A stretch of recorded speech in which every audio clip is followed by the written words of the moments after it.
Okay, another quick tip for you from the course here. You can see I'm on the 14th. I'm walking up the right hand side. Fortunately, my drive's leaked off into the heather here. Not by very much, so I've been a bit unlucky, but I find myself in a difficult spot. And as we come up to my golf ball, barely see it, there it is.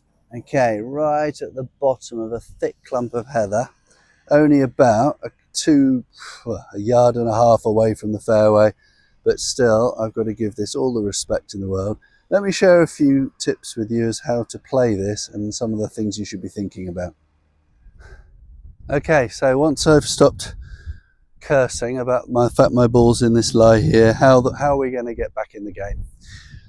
I've got over 300 yards to the flag here, so I've got to think about my plan from here for the rest of the hole in order to minimize the damage to my scorecard.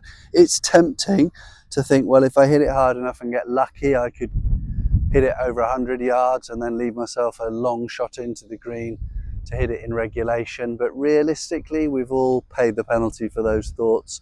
So I'm going to go the other way. I'm going to get this out for certain, and then I'm going to have a go at the green, possibly with a 3-wood if that's what I've got left. If not, I should be able to make a bogey as my worst score. And if I hole a putt, you never know. But the first priority is to give this lie some respect. So how do I get the ball out of this sort of heather? There's a couple of things that you must have working for you to get out of this lie. One, and the most important, is speed. No matter what you do, if this club head isn't traveling fast when it gets to the heather, all the interference of the heather before impact of the ball is going to slow it down so there's nothing left. That's how you take 4 or 5 shots in the heather every time. The club is not traveling fast enough. Secondly, we need loft. As you try and push this ball forward, it's getting resistance from an awful lot of heather, which is really thick.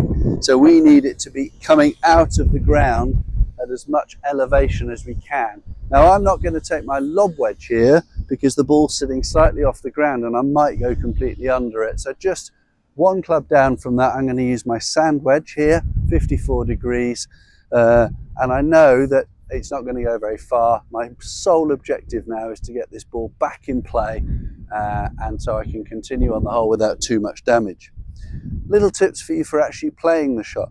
We need to move the ball slightly back in our stance. Not hugely, because you'll end up with too steep an angle of attack, but certainly towards your right hand, for right-handers, towards your right big toe, something like that.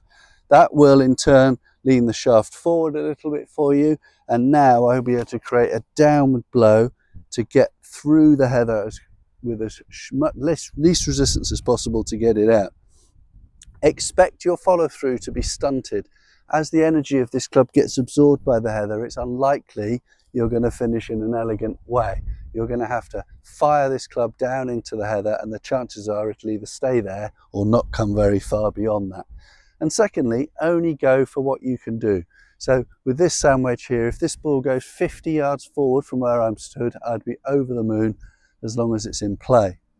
Now, you may have experienced as well, when you're in long grass or heather, the strands of the plant want to wrap around the neck of the club and turn the club over to the left, which takes all the loft off the club and normally puts the ball about 2 foot further forward to the left-hand side.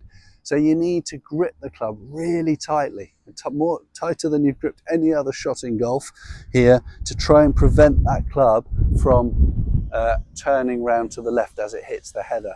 This in turn means it'll be quite a stunted swing. Your wrists won't work quite as well because you're holding the club tightly, but this is just what you've got to do to get it out. So let's have a go. Don't be too greedy with the carry line. Ball towards the back, grip the club tightly, and then apply some speed to the shot. Okay, there it goes. Probably did a bit better than 50 yards, actually 70 or 80 yards. But that's what you need in order to get the ball out of heather. Manage your expectations, choose the right club, apply speed, and apply grip pressure so that the club doesn't turn in your hands.